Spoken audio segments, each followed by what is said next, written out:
د 2009 کال د مارچ په 15مه په روسیه کې یوه زوروره چاودنه وشوه او دا چاودنه په هغه پایپ لاین کې وشوه چې له ترکمنستان نه پکې ګاز د روسیې له لارې اروپا ته انتقال شوي وو.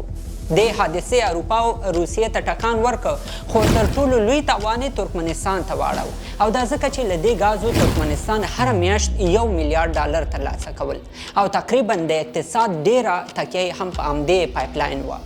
ترکمنستان د دنیا څلورم هغه ملک دی چې تر ټولو ډیر غاز لري او په روسیه کې د غازو د دې نلکې د له منځه تلو نه لږ تر لږه یو سبق دا واخیسته چې نور باید په یو هیواد او یو پایپ تکیه ونه کړي. په همدې خاطر یې پام یوې بلې پروژې ته واوښت. هغه پروژه چې په 1995 کال کې شروع شوې وه او په 2002 کال کې پرې موافقه وشوه خو بیا همداسې بې نتیجې پاتې شوې وه او دا د ټاپي پروژه وه. په روسیه کې د غازو د نلکې له چاودنې وروسته ترکمنستان خپله ټوله هڅه وکړه چې افغانستان، پاکستان او هندوستان په هر حالت کې د پروژې ته راضي کړي او بالاخره یو کال وروسته یعنې په 2010 کال کې د ترکمنستان په مرکز اشق آباد کې د ټاپي پروژې قرارداد امضا شو. په همدې غونډه کې په دې هم موافقه وشوه چې په 2012 کال کې به د دې پروژې کار شروع شي او تر 2014 کاله پورې به ټول کارونه بشپړ شي او 4 واړه هیوادونه به ترې ګټه واخلي. خو له هغه وخت راهیسې دا د یوه لسیزه تېره شوه. حکومتونه او دولتونه هم بدل شول خو بیا هم له دې پروژې هیڅ چا ګټه پورته نه کړه. دا ځل طالبانو د دې پروژې پرانیسته وکړه او هماغه ډول خوشحالي اظهار کړه لکه څنګه چې د افغانستان تیرو حکومتونو کړې وه. خو اصلي پوښتنه دا ده چې ولې په تیرو 10 کلونو کې د دې پروژې یوازې پرانیستې شوي دي خو نیایي کېږي نه. راځئ نن په دې ویډیو کې هغه مغلق مسایل په اسانه ژبه راوسپړو چې د دې پروژې تر شا پراته دي. Afghanistan, Pakistan and India will all have a positive carbon footprint. Congratulations.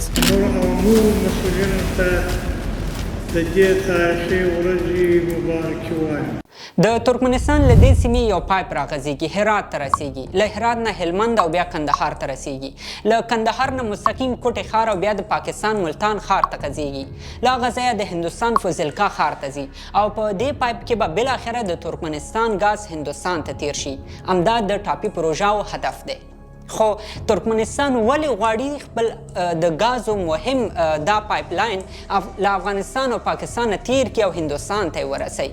په اصل کې ترکمنستان له 1960 کلونو راهیسې د دنیا یو تر ټولو لوی د غازو تولیدونکی هیواد دی. له دویمې نړیوالې جګړې وروسته د شوروي اتحاد زیاته تکیه د ترکمنستان په غازو وه. خو د شوروي اتحاد له ړنګېدو وروسته په روسیه باندې د ترکمنستان غاز بند شول. په 1995 کال کې اوکراین یو هغه هیواد و چې د روسیې له لارې د ترکمنستان زیات غاز ترلاسه کول. خو اوکراین ترکمنستان ته په منظم ډول پیسې نشوې ورکولی، حتی د ډیر وخت لپاره یې ځینې پیسې هم ورنه کړې. په همدې خاطر ترکمنستان هیواد مجبور شو چې په اوکراین باندې خپل غاز بند کړي. خو هغه نلیکه چې له ترکمنستان نه روسیې ته او له روسیې نه اوکراین ته تللې وه همداسې تشه پاتې شوه. نو په همدې خاطر ترکمنستان له روسیې سره د 25 کلونو لپاره یو قرارداد وکړ چې له مخې به یې روسیه له همدې پایپ لاین نه د ترکمنستان تر ټولو زیات غاز اخلي او روسیه به د خپل ضرورت سربیر اروپا ته هم دا غاز صادرولی شي. خو د ترکمنستان او روسیې ترمنځ همیشه یوه لانجه د غازو په قیمتونو باندې وه. روسیې غوښتل له ترکمنستان نه غاز په کمه بیه واخلي او ترکمنستان غوښتل خپل غاز په روسیې باندې په اوچته بیه باندې خرڅ کړي. بیا په 2009 کال کې له ترکمنستان نه روسیې ته په همدې غځېدلي پایپ کې یوه زوروره چاودنه وشوه چې د ترکمنستان غاز یې په بشپړ ډول په روسیه باندې او په اروپا باندې هم بند کړل. همدلته د ترکمنستان او روسیې ترمنځ اړیکې ډېرې خرابې شوې.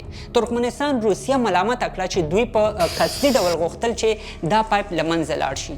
په همدې کلونو کې د چین او هندوستان اقتصاد مخ په وده باندې روان و او هره ورځ غازو ته ضرورت زیاتېده.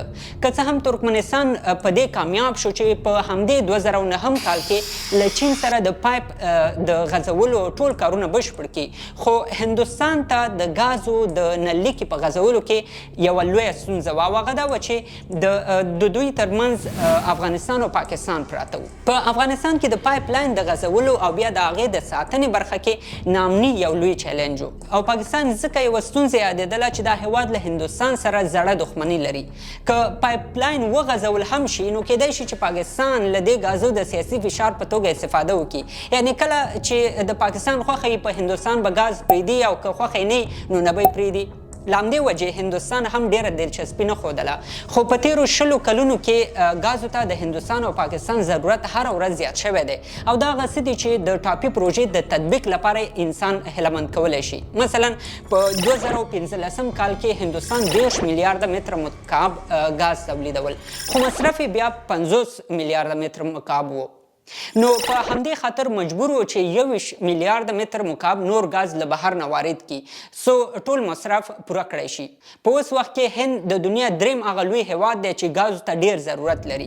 د دوی اقتصادي پروژو ته په کتو سره اټکل کیږي چې هندوستان به راتلونکو کلونو کې د 500 په ځای 100 میلیارده متر مکعب ګازو ته ضرورت ولري او که د دوی خپل تولید 30 میلیارده متر مکعب وي نو مجبور دی چې 80 میلیارده متر مکعب نور ګاز له بهر نه وارد کړي.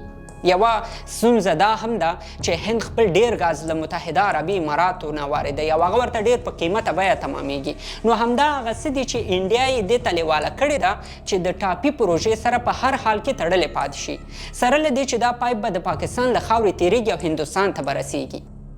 بلخوا پاکستان هم په داخل کې د انرژۍ او په خاص ډول د بجلۍ له ستونزې سره مخ دی. د راپورونو له مخې هر کال په پاکستان کې د ګرمۍ له وجې لسګونه کسان مړه کیږي. پاکستان اوس وخت کې له قطر نه خپل ګاز واردوي، خو په 2014 کال کې پاکستان له ایران سره د ګازو یو قرارداد وکړ چې له مخې به یې د پایپ لاین له لارې ایران نه پاکستان ته ګاز واردېږي. خو پاکستان تر اوسه په دې پایپ لاین باندې کار ځکه نه دی شروع کړی چې په ایران باندې نړیوال اقتصادي بندیزونه دي. په همدې خاطر اوس ایران غواړي چې پاکستان د کار نه شروع کولو په بدل کې جریمه کړي او که پاکستان ملامته شي نو ایران ته به د تیرو 14 کلونو جریمه ورکوي چې میلیاردونه ډالر کیږي. نو له همدې وجې ایران هم غواړي چې په اسیا کې خپل د ګازو مارکیټ لا زیات یا کوشش کوي چې خپل ګاز پاکستان او هندوستان ته ورسوي او د ټاپي پروژې په وړاندې دا هم یو لوی خنډ ګڼل کیږي. بله مسله د پیسو ده، یعنی په دې پروژه باندې به 10 میلیارده ډالر مصرف راځي، خو پوښتنه دا ده چې دا پیسې به څوک ورکوي. په اولو کلونو کې د دغو پیسو نشتون یوه لویه ستونزه وه چې له امله یې ټاپي پروژه په وخت شروع نه شوه. خو وروسته د دې پروژې مصارف داسې وویشل شو چې ترکمنستان به د دې پروژې 15% مالی مصرف په غاړه اخلي او پاتې 15% به یې پاتې 3 نور هیوادونه اخلي. یعنی هر یو افغانستان، پاکستان او هندوستان به په دې پایپ لاین باندې 15% پیسې مصرفوي. له دې پایپ نه به هند او پاکستان 42% ګاز ترلاسه کوي چې ټوټل 84% کیږي. پاتې 14% به افغانستان ته پاتې کیږي. افغانستان به له دې سربیره د هغه پایپ لاین فیس هم اخلي چې د افغانستان له خاورې تیر شوی دی. اوس مشکل دا دی چې طالبان به دا 15% پیسې له کومه کوي چې په افغانستان کې د ټاپي پایپ په غځولو باندې مصرفیږي. په اصل کې هغه پیسې چې په افغانستان کې د ټاپي په پروژه باندې مصرفیږي ترکمنستان یا افغانستان ته د قرض په شکل ورکوي او کله چې له دې پایپ نه ګاز تیر شي بیا به هغه مالیه چې ترکمنستان باید هر کال افغانستان ته ورکړي په همدې قرض کې حسابیږي. له دې ټول مالی لګښت نه داسې معلومیږي چې په ترکمنستان به 15% خپل مصرف راځي او 15% به د افغانستان مصرف هم پې راځي چې ټوټل 90% کیږي. له همدې وجې د اسیا پراختیایي بانک له ترکمنستان سره د دې پروژې په عملي کولو کې کومک کوي.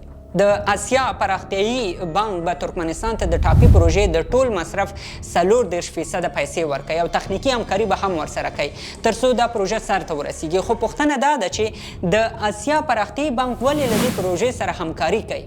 په اصل کې د اسیا پراختیایي بانک د RCIF یا ریجنل کوپریشن اینڈ انټیګریشن فند په نوم یوه کړنلاره لري. د همدې کړنلارې له مخې په اسیا کې بېلابېلې پروژې عملي کیږي تر څو په اسیا کې اقتصادي پرمختګ رامنځته شي، غربت له منځه لاړ شي او هیوادونه له یو بل سره ونښلول شي.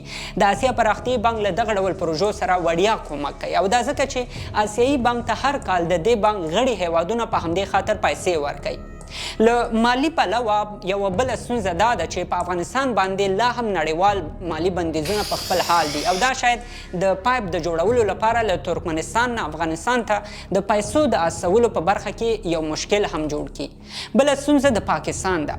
د پاکستان وسنی اقتصادي حالت ته په کتلو سره دا اټکل هم کېدای شي چې که دا پایپ له افغانستان نه تر پاکستان ورسیږي او پاکستان سره د دې پایپ د جوړولو پیسې نه وي نو بیا به هم دا پروژه ځنډېږي او که د پایپ جوړولو کار وځنډېده نو د افغانستان په ګډون به هیڅ هیواد هم د دې پایپ نه یا د دې ټاپي پروژې نه ګټه وانخلي، شاید له ګټې تاوان زیات شي. نو له دې ټولو ښکاري چې مسله یوازې په افغانستان کې نه وه چې دا پروژه یې دا 13 کاله ځنډولې وه.